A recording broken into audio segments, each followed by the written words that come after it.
सिक्किम भारत का एक खूबसूरत और छोटा सा प्रदेश है जो देश के पूर्वी हिमालय में स्थित है। सिक्किम प्राकृतिक सौंदर्य से भरपूर राज्य है।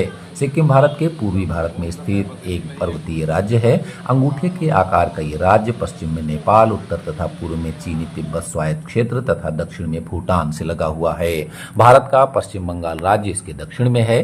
गंगटोक सिक्किम की राजधानी है। यहाँ पर एमजी मार्ग सहित कई प्रमुख स्थल हैं। एमजी मार्ग पर किसी भी प्रकार के वाहन, बाइक और साइकिल ले जाना मना है। यहाँ धूम्रपान करने और कूड़ा इधर उधर फेंकने पर जुर्माना वसूला जाता है। धूम्रपान करने के लिए बाकायदा स्मोकिंग जोन निर्धारित हैं। सिक्किम की जनसंख्या भारत के राज्यों में न्यूनतम तथा क्षेत्रफल गोवा के पश्चात न्यूनतम है। अपने छोटे आकार के बावजूद सिक्किम भौगोलिक दृष्टि से काफी विविधतापूर्ण है। कंचनजंगा, जो कि दुनिया की तीसरी सबसे ऊंची चोटी है, सिक्किम के उत्तरी पश्चिम भाग में नेपाल की सीमा पर है। इस पर्वत चोटी को प्रदेश के कई भागों से आसानी से देखा जा सकता है। सिक्किम सन 1642 ईस्वी में वजूद में आया, जब फुत्सोंग नामग्याल को सिक्किम का पहला चोंग्याल यानी राजा घोषित किया गया।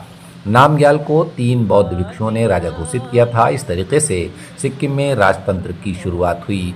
इसके बाद नामग्याल राजवंश ने 333 सालों तक सिक्किम पर राज किया। भारत ने 1947 में स्वाधीनता प्राप्त की। इसके बाद पूरे देश में सरदार वल्लभ भाई पटेल के नेतृत्व में अलग अलग रियासतों का भारत में विलय किया गया। इसी क्रम में 6 अप्रैल 1975 की सुबह सिक्किम के चोग्याल यानी राजा को अपने राजमहल के बाहर भारतीय सैनिकों के ट्रकों की आवाजें सुनाई दी। भारतीय सेना ने राजमहल को चारों दिशाओं से घेर रखा था। सेना ने राजमहल पर उपस्थित 243 सैनिकों पर तुरंत नियंत्रण प्राप्त किया और सिक्किम की स्वतंत्रता की समाप्ति हो गई। इसके बाद चोग्याल को उनके महल में ही नजरबंद कर दिया गया। इसके बाद सिक्किम में जनमत संग्रह कराया गया। जनमत संग्रह में 97.5% लोगों ने भारत के साथ जाने का मत रखा। इसके बाद सिक्किम को भारत का 22वां राज्य बनाने का 36वां संविधान संशोधन विधेयक 23 अप्रैल 1975 को लोकसभा में पेश किया गया। उसी दिन इसे पास कर दिया गया। वहीं राज्यसभा में ये बिल 26 अप्रैल को पास हुआ और 15 मई 1975 को जैसे ही राष्ट्रपति फखरुद्दीन अली अहमद ने इस बिल पर हस्ताक्षर किए, नामग्याल राजवंश का शासन समाप्त हो गया। सिक्किम एक कृषि प्रधान देश है, कृषि राज्य है और यहाँ पर सीढ़ीदार खेतों में पारंपरिक पद्धति से कृषि की जाती है। यहाँ के किसान इलायची, अदरक, संतरा, सेब, चाय आदि की खेती करते हैं।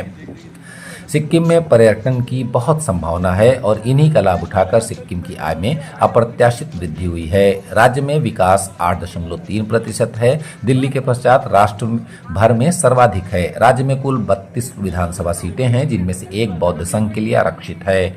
सिक्किम उच्च न्यायालय देश का सबसे छोटा उच्च न्यायालय है।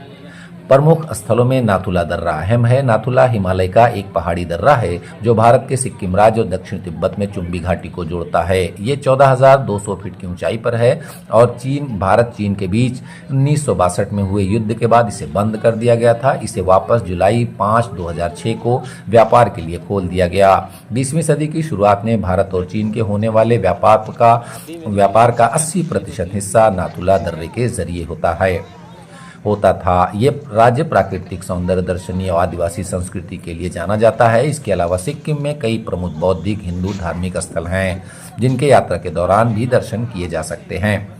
अक्टूबर से मार्च के बीच सिक्किम घूमने के लिए बेहतर समय होता है। इन महीनों में यहाँ मौसम शुष्क और सुहावना होता है और यहाँ के पहाड़ों का दर्शन का आनंद लिया जा सकता है। सिक्किम जाने की बात करें तो यहाँ हवाई मार्ग, रेल मार्ग और बस तीनों का विकल्प मिलता है। सिक्किम का प्रचलित रेलवे स्टेशन न्यू जलपाईगुड़ी है। यहाँ आपको कई जगहों से ट्रेन मिल जाएगी। इसके अलावा हवाई जहाज से सिक्किम जाएं तो गंगटोक हवाई अड्डा सबसे करीब है। गंगटोक या सिक्किम के अन्य शहरों में पहुंचने के बाद आगे की यात्रा स्थानीय परिवहन, टैक्सी आदि से की जा सकती है।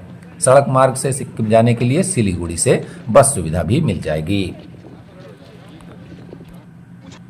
ये वाइट वॉल है और ये जो ब्लैक साइड लग रहा है ये चाइना का वॉल है और ये दोनों का बॉर्डर है।